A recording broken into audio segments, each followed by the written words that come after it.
Hola, ¿qué tal amigos? Qué alegría estar nuevamente con ustedes a través de nuestro pan cotidiano. Te saluda tu amigo y servidor, Pastor Pedro Remigio Olivares, deseando grandes bendiciones para ti y para tu hermosa familia. Y si alguno por alguna circunstancia, motivo, razón está atravesando por el valle de la sombra o de la muerte, puedes confiar en el Señor. Si el sol llegara a oscurecer y no brilla más, todavía puedes confiar en Dios. Amantísimo Padre que estás en los cielos, tú eres la roca de nuestra salvación. En ti ponemos nuestra confianza, en ti ponemos nuestra certeza. Tú eres la razón de nuestra seguridad. Acompáñanos, ilumínanos con tu palabra, quédate con nosotros. En el nombre poderoso de Jesús lo agradecemos todo. Amén, amén y amén. El día de hoy te presento con frecuencia: un pecado lleva a otro. Entonces se encendió el furor de David en gran manera contra aquel hombre y dijo a Natán: vive Jehová, que el que tal hizo es digno de muerte. Segundo libro de Samuel, capítulo 12, 5. Entonces se encendió el furor de David en gran manera contra aquel hombre y dijo a Natán: vive Jehová, que el que tal hizo es digno de muerte. Segundo libro de Samuel, capítulo 12, versículo 5. La Biblia tiene poco que decir en alabanza de los hombres. Dedica poco espacio a relatar las virtudes hasta de los mejores hombres que jamás hayan vivido. Este silencio no deja de tener su propósito y su lección. Todas las buenas cualidades que poseen los hombres son dones de Dios. Realizan sus buenas acciones por la gracia de Dios manifestada en Cristo. El espíritu de confianza y ensalzamiento de sí fue el que preparó la caída de David. Según las costumbres que prevalecían entre los soberanos orientales de aquel entonces, los crímenes que no se toleraban en los súbditos quedaban impunes cuando se trataba del rey.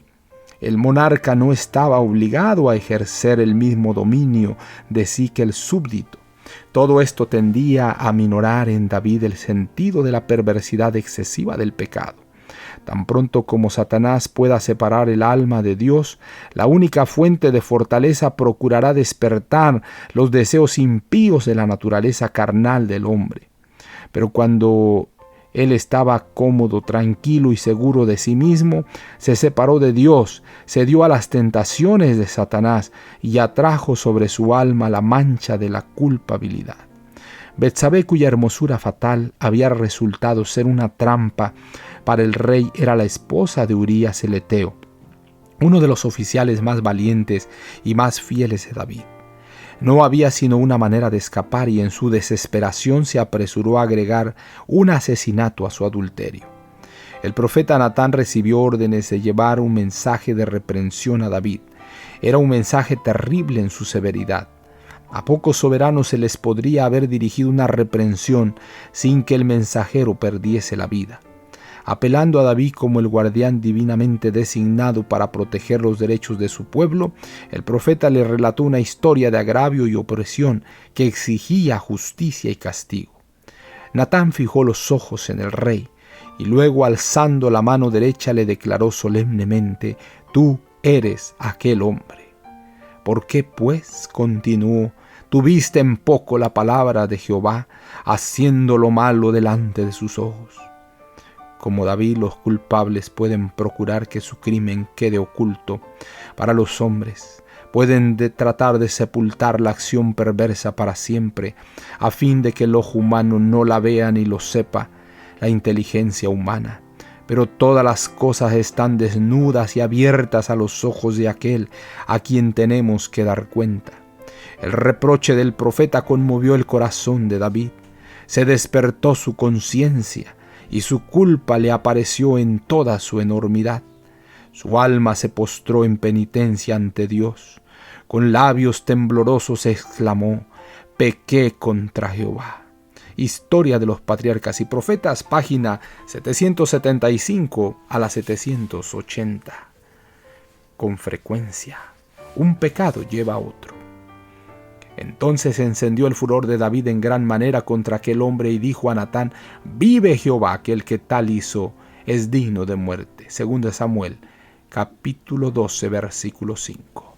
Padre amoroso, alabado y glorificado sea tu nombre. Gracias porque tú conoces lo más íntimo de nuestro ser. Y con profunda humildad, Señor, confesamos nuestras iniquidades delante de ti.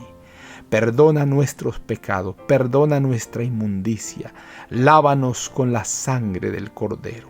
Ten misericordia de nosotros. En el nombre poderoso de Jesús. Amén, amén y amén. Jehová te bendiga y te guarde. Jehová haga resplandecer su rostro sobre ti y tenga de ti misericordia. Jehová alce a ti su rostro y ponga en ti paz. No lo olvides, conserva una sonrisa en tus labios, una oración en la mente y una canción en el corazón. Hasta la próxima.